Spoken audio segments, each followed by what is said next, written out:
Good evening. Thank you very much for the opportunity to come and talk to you. This is going to tie in very much with what you've just heard about people being very different, people being able to do lots of amazing things.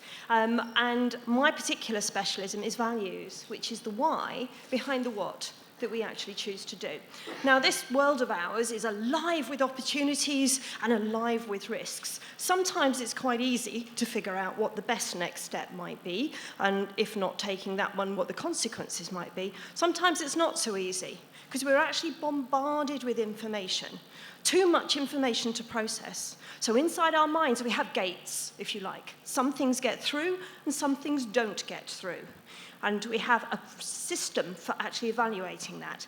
Even when stuff gets through, it might not mean the same to me as to you.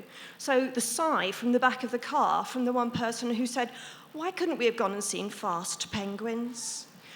So we evaluate information. Now, whether you happen to be an adrenaline-seeking risk-taker or I happen to be a more kind of pragmatic, danger-averse kind of person, we're using the same basic process to evaluate our options. And that process is in our unconscious mind.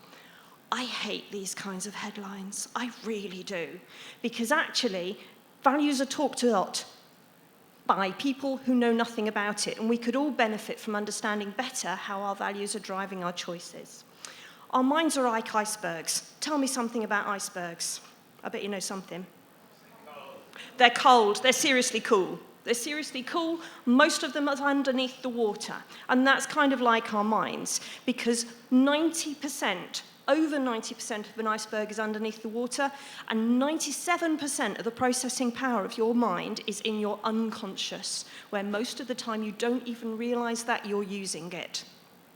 So we have this unconscious mind, and that's where our values and our beliefs sit.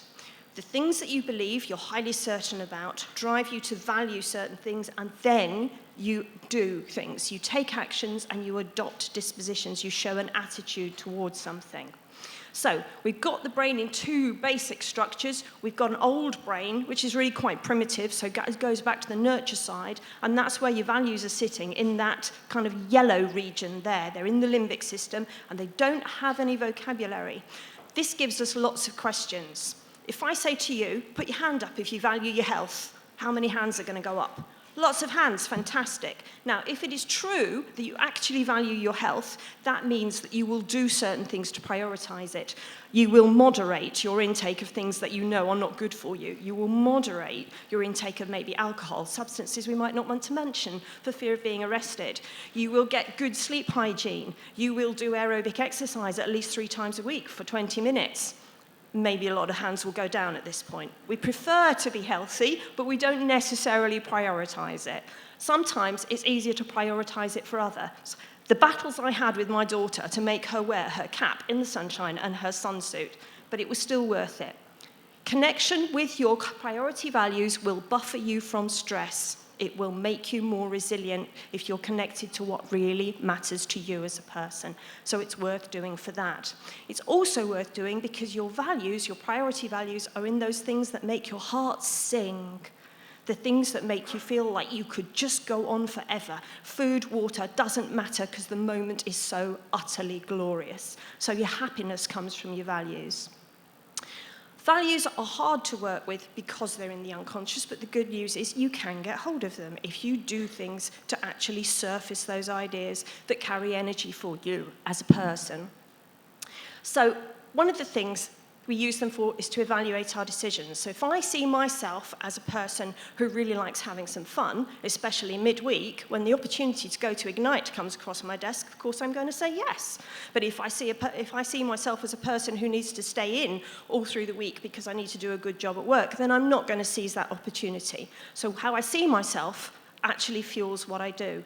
And fuel is important because if you are running your engine on a diet of limiting beliefs and fear-based assumptions about how the world works, it's going to poison what you do.